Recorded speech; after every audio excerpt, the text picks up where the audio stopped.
Pinaltok na buto ng langka for today's merienda. Ay talaga naman pong mga kaprensi ay pinakaabang-abangan ko talaga kung kailan mahihinog aring langkang are. At kako nga po ay yung buto nari pagka nahinog ay agawin kong pinaltok o kaya ay bilo-bilo. At pag natikman nga po ninyo ang pinaltok na buto ng langka ay talaga naman pong mapapaulit kayong magluto. At napakaganda nga po ng nakuha nating hinog na langka dahil walang bulok at saka po ay malalaki medyo ang kalong. At hindi rin po talaga maputla ang kanyang kulay. Ay kaysa naman po ay itapon laang natin yung buto ng langka ay gawin po natin yung masarap na pang merienda. Ay nakapagluto na nga din po pala ako ng lumpia na gawa din po sa buto ng langka. At kung gusto nga po ninyong malaman kung paano ko yung ginawa ay naandyan laan po yun sa aking mga vlog. At pagkatapos nga po nating ipunin yung mga buto ay atin naman po yung ilaga. Ay mas maganda nga po kung lagang-laga para po pag ating dinurog ay madali laan po siyang durog-durugin. At dahil nga po ay wala tayong hinog na saging ay ari nga po ang ating apanlahok, gabi o kaya ay San Fernando. Yung mga tanim nga po nating ubi ay makamaliliit pa. At ari nga po muna ang ating agawing panglahok dahil nga po pag ari ay naluto ay makamaligat-ligat, makamasarap din po ari. At ayan nga po lutong-luto na ang ating buto ng langka.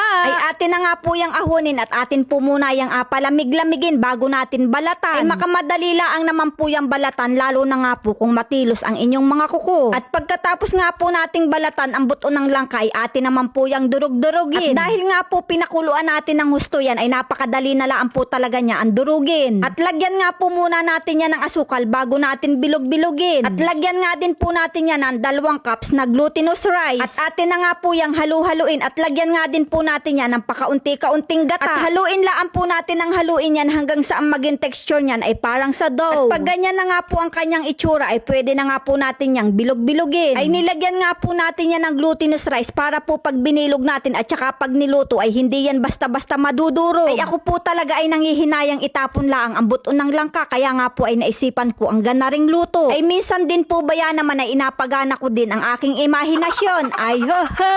Ay minsan ko nga lang din po ay inapagana pagka talagang kailangan na kailangan. At ilagay na nga po natin sa kawali yung pangalawang gata ng niyog. At ilagay na nga po natin yung ating hiniwa-hiwang San Fernando. At dahil nga po kumulo na yung pangalawang gata ng niyog ay ilagay naman po natin yung ating binilog-bilog na buto ng langka. Dahil nga po luto na rin naman itong ating binilog-bilog na langka ay napakadali na lang po talaga niyang maluto. Pagkatapos nga po nating ilagay lahat ay lagyan na nga po natin yan ng unang gata ng niyog. At para nga po mas lalong sumarap ang ating pinaltok, lagyan po natin yan ng langka. At masarap nga din po ang pinaltok pagka nilagyan ng sago. Nako po ay pagkasarap po talaga na rin at lagyan nga din po natin yan ng asukal. Di baga nga nipot, walang sayang ang buto, hindi na natin kailangang itapon. Ay yung iba naman po ay inalaga tapos inalagyan laang ng asin ay ari nga po ang mas maganda at pwede po talagang pang merienda. At ayan na nga po, luto na ang ating pinaltok na buto ng langka.